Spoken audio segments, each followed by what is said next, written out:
A gente vai para Curitiba, Joel, para falar sobre um acidente terrível que aconteceu nesse fim de semana com um ônibus que levava jogadores de futebol americano para o Rio de Janeiro. Eles saíram de Curitiba, foram para o Rio, onde participariam de um jogo que acabou sendo cancelado porque no meio do caminho esse ônibus tombou na Serra das Araras, um ponto crítico Nossa, da você rodovia fala muito da Presidente Serra das Dutra. Araras, né? Não à toa. Ali tem muito acidente, né?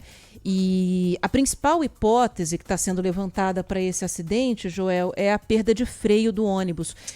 O Felipe Dias, inclusive, era um dos passageiros, estava dentro do ônibus e ele contou isso daqui, ó. O motorista começou a buzinar para os outros carros sair, né, para sinalizar que estava sem freio o carro, assim, tinha perdido o freio o ônibus e chegou um determinado momento que eu acho que ele parece que tinha uma ribanceira, ele mesmo, acho que aparentemente ele forçou a chicotada para o ônibus tombar mesmo, senão a gente ia cair numa ribanceira, né? Então ele tombou para que aparentemente minimizasse ali.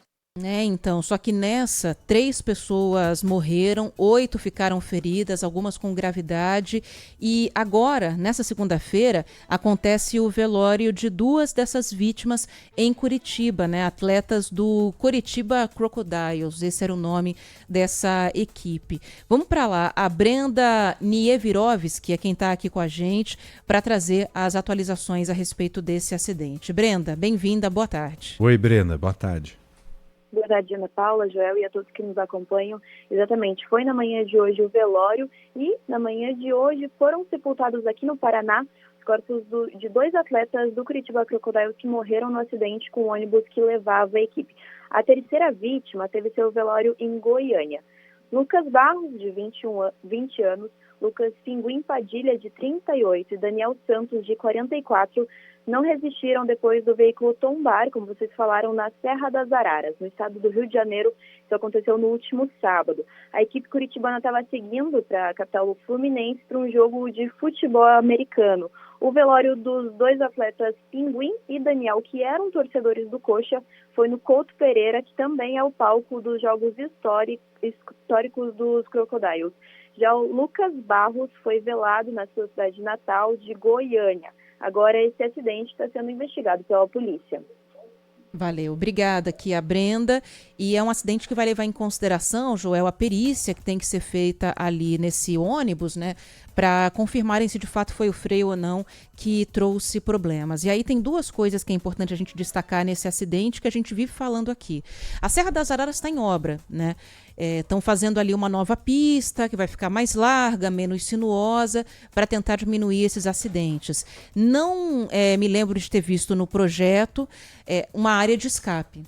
Como a gente tem em outras rodovias, na Regis Bittencourt tem uma que tem muito sucesso, inclusive, em evitar esse tipo de acidente. O motorista perdeu o controle porque está sem freio, qualquer coisa, joga ali o veículo para essa área de escape, que a brita segura o veículo e impede que ele tombe. Ele meio que afunda, né, nesse solo que é mais mole. É feito para isso. E uma outra coisa, teve um dos sobreviventes do acidente que relatou que na hora que o ônibus tombou, foi todo mundo um caindo por cima do outro. E acontece por quê? Estavam sem cinto. Muito possivelmente, muitas pessoas sem cinto de segurança. E esse é um alerta que tem que ser feito. Sempre que tem uma ocorrência desse tipo, a gente aproveita o espaço para falar. Viagem de ônibus não é brincadeira, tem que viajar de cinto de segurança. Não tem essa cultura. Senão você é arremessado. E aí um acidente que você poderia não se machucar, você acaba se machucando por isso. Você é arremessado, se machuca e ainda machuca uma outra pessoa que é atingida por você.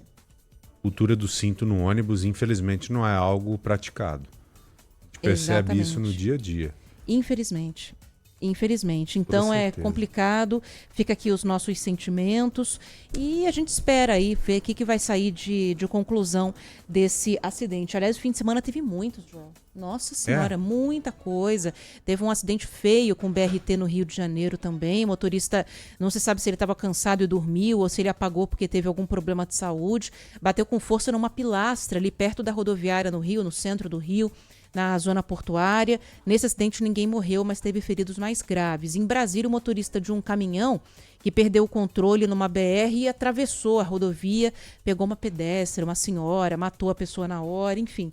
Foi horrível o acidente também, um fim de semana bastante carregado de ocorrências, infelizmente. Né? Eu vi um racha lá em Belo Horizonte também, 2 caras disputando racha, bateram em um outro carro lá. Por pouco não mataram o cidadão, mas todos feridos, vários feridos, por conta de irresponsabilidade aí no trânsito. Isso. Você tem a irresponsabilidade do cidadão mesmo em acelerar, beber, acelerar, e a irresponsabilidade de muitas empresas em não fazer as manutenções periódicas, principalmente em ônibus, né? Se teve problema no freio aí, pode ser um indicativo mesmo de que talvez alguma manutenção esteve por fazer. Importante a gente se atentar a isso também. Isso.